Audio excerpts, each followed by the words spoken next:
Well, Grant, I know Tuesday night when we spoke it was a night full of emotion, but looking back you must be pleased with so much of what your team did. Yeah, I thought we were very good. Probably one of the most complete performances of the season, really. We controlled the game.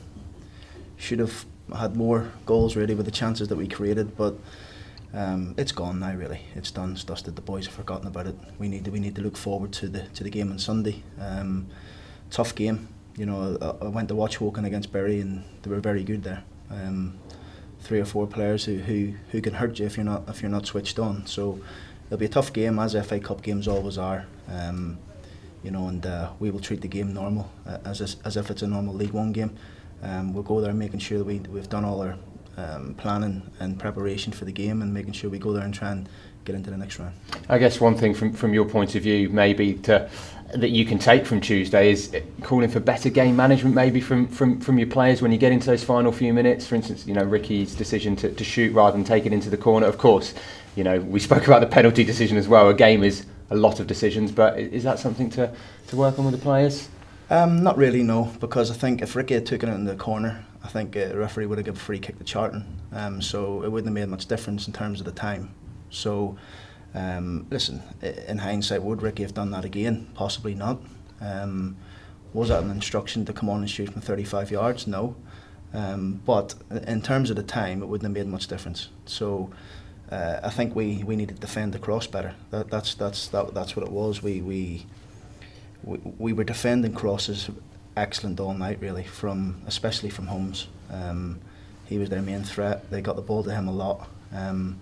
And we done quite well with it, really. I think for the last 10-15 minutes we put Leo in front of Alex Penny to play on the right side of midfield to try and stop Holmes a bit more, and he did that, but Holmes got into the centre of the pitch a little bit, and we let a ball come into our box and we just got split as a back four, really. I think if you watch the goal back, we just got split, and so I think the first time all night we did that, so it was disappointing. But like I say to you, it shouldn't have got to that stage. We should have had the game dead and buried, really, with the chances we had. And because there was so much to go through on Tuesday night, there were some things I didn't get a chance to talk about. Leo, I know he only turned 19 yesterday, I think it was. You employed him just off Jack Marriott, and you know, created a few chances for you. Well, it's his best position, but it's difficult to get him in that position because of the form of Madison.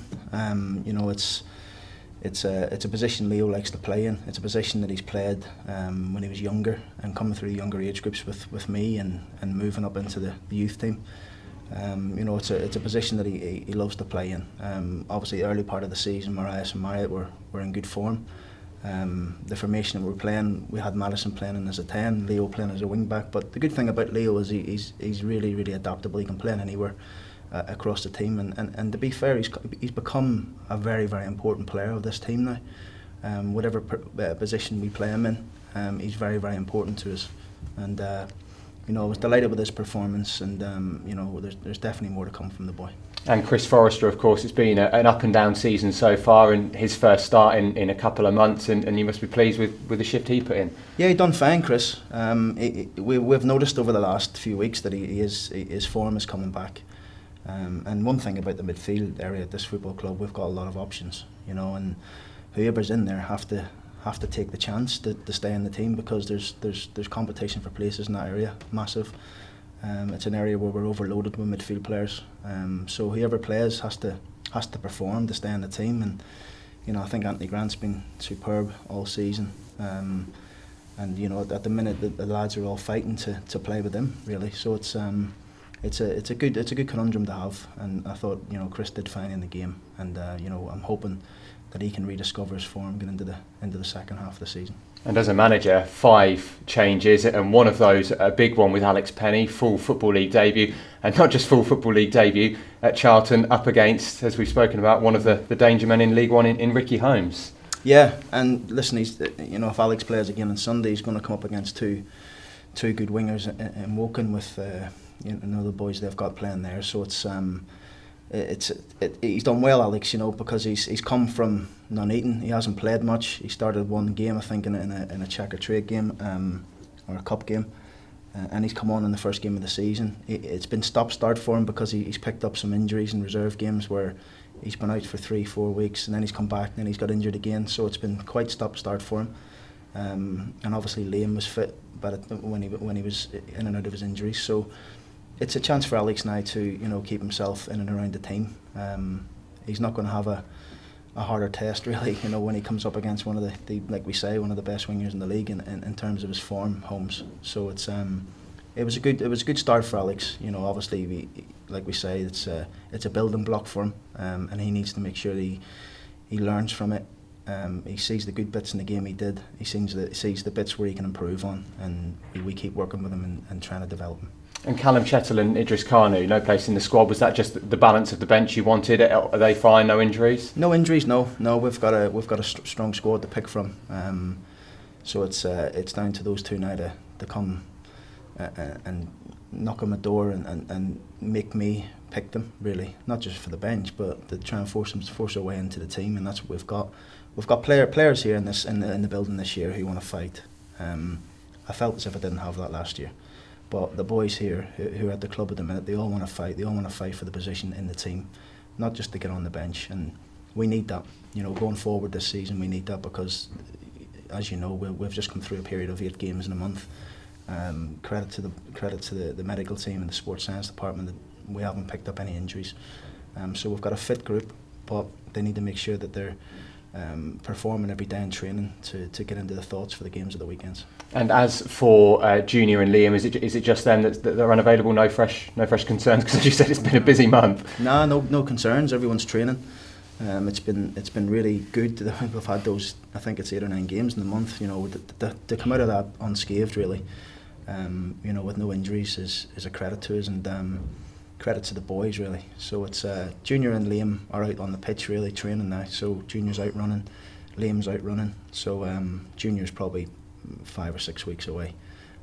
Liam probably I would say a week or 2. So it's we'll have Liam back obviously before Junior. But great to see Junior out. The boys have given him a round of applause over the last couple of days when he runs out there. So he's like a kid in a sweet shop at the minute, and. It surprised me that he even came out with his t-shirt on this morning, so it was that cold. But no, he's desperate to get back, and Ben will be working really hard with him to try and get him back. Yeah, a really big character to have back around the training ground daily. And as you say, this weekend, FA Cup, Woking. We know all about National League teams from obviously the first round, but the away trip is the tie rather than the home tie. And they always like to create a good atmosphere at these non-league grounds. Well, they're a good team, Woking. They're good football inside. The manager likes them to play football.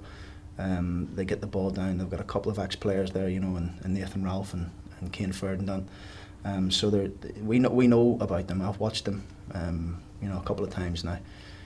They like to move the ball. They like to play in between lines. They like to try and get their front three active against you and try and hit you on the break a bit. They've got pace and power up there in the attacking third of the game. So we need to make sure we're switched on. We're concentrating fully for the full 90 minutes.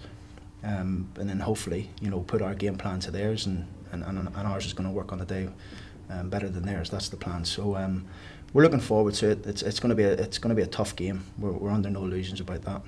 But we know if we can go there and perform like we did against Charlton, then we can win the game. So that's the most important thing for us now. The FA Cup is a special tournament, and we want to try and progress in it. Yeah, I guess Kane was someone you play with quite a bit in the Championship years.